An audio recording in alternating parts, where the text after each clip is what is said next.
Denizens of the interwebs. This is Double V, and this is Anomaly 2. It's a very interesting and actually popular game right now. Now, I never played the first Anomaly, nor did I ever hear of it, but I saw this, and I saw that people were liking it, and that it was one of the higher rated games as far as traffic goes, and I said, well, that's kind of interesting. It looks interesting, too. The concept of it is interesting. You've got this sort of tower defense in reverse, which is, I suppose, tower assault, you could call it. I don't know what it is officially called, but seeing what is, for all intents and purposes, a mainstream tower defense game, I think was pretty much blowing my mind. And so we're gonna check it out. And so you can see here I'm planning my route that I want to take in order to achieve ultimate supreme victory over the evil robot worm things who have essentially taken over humanity and forced people to go underground, and it's very post-apocalyptic. But we're taking it back, goddammit. That's why we're here. We're taking it back in our tower assault. Now, I didn't get terribly far into the game for this video, and really, you know, that's kind of how I like it. I don't want to spoil things, per se. So this is one of the training missions, in fact, and I went ahead and put it on the highest difficulty, which is very passable, I might add. I don't know if it gets really difficult later, but Nightmare Mode difficulty is not hard unless you speed up the game with if you hold the shift key, it speeds up the game. But then again, you know, this is a tutorial mission. I'm not gonna judge it too harshly on that. Now, being that it is kind of tower assault, you choose the route that you're gonna take, much like if you were playing a normal tower defense, the creeps would go along a certain route.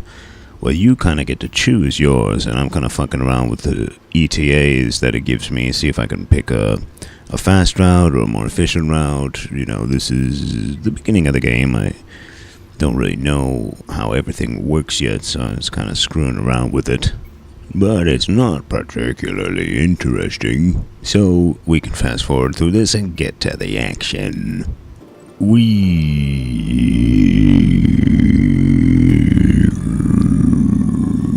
Okay, let's jump in. So you've essentially got what is the craziest bastard on planet Earth running around in his little power suit. And that's your commander. And he's the guy that gets the job done. Most of your control is going to be with that guy, and he lays down little special powers and stuff like that for your machines. As you could see there, you have your own creeps, and they are basically transformers. You know, right off the bat, you've got gun truck mode, and you've got epic mech warrior flamethrower mode, and they both have their advantages. The gun trucks charge up a nice high fire rate burst for long stretches of enemies, and the mech warriors are able to take on two sides of the track at once. Now, the power that it's showing me here on the tutorial is a decoy. You put that little bastard up and it taunts the shit out of the wormies, so that the wormy guys shoot it instead of your gun trucks. Standard procedure, right? Deception is key. Remember Sun Tzu's Art of War? Yeah, that applies here. As it should in any game, really. I mean, I highly recommend everybody reads that book if they want to learn how to ponenate the nublets. Sun Tzu was the ultimate nublet ponenator. Alright, so it's time to go Autobot on their asses, because they're on both sides of the track, and we're going to heat them up, literally. Cooking us up some fried worms. This could be on Bizarre Foods with Andrew Zimmern. He'd eat it. Now, very, very, very, very important aspect of the game is laying down these repair spots. You basically have got to play the role of the healer for your convoy at all times. Especially, I guess on this difficulty, stuff does damage, because I noticed on some of the later levels, I was constantly laying down repairs. You can also do a tricky little swap of your unit order, since most of the enemies seem to attack the front guy.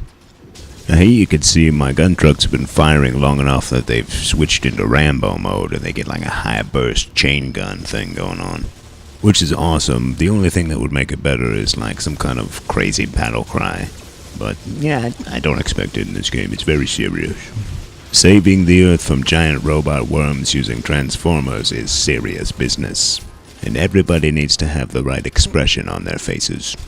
Now, I wish I would have known about the little fast forward button at this point, but hey, since this is video, we can simulate it.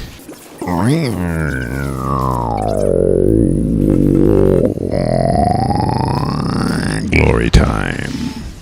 Invaders of the Earth, you are on your last tentacle.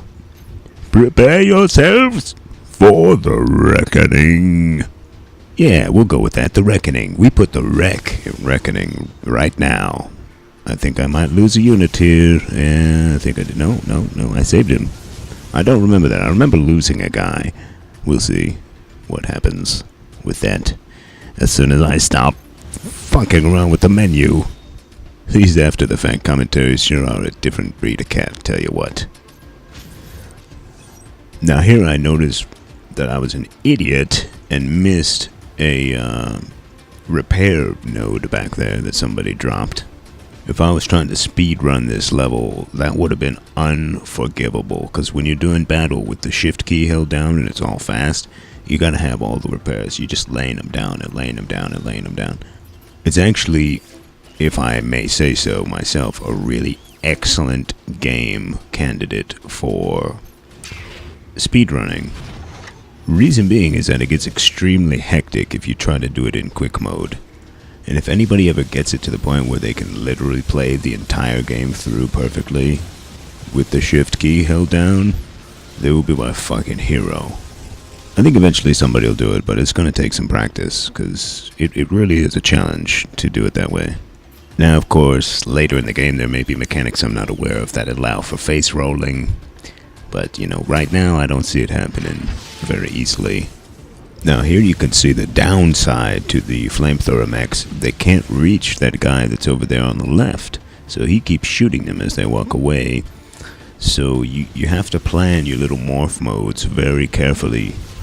You know, like in that case, I may have been able to keep two of the guys as gun trucks, and they might have been able to finish him off. I don't really know, but those are the kind of things that you will end up experimenting with if you play the game seriously. Now it's time to switch them all back to gun trucks, and hopefully they'll be able to finish off the big guy. Come on, get him, get him, get him, get him. Oh yeah, get shit on. Oh, yeah, this is the end of this mission because, as you'll see here, they blow up the training facility that I was using. So a little bit of immersive story stuff there. That's another thing to note about the game. It actually, aside from being very gamey, has a really nice little storyline that moves along, decent voice acting, immersiveness, nice music, good cinematography, so to speak. Really impressive overall. And that is Anomaly 2. If you like it, check it out. If not, until next time, Double V out.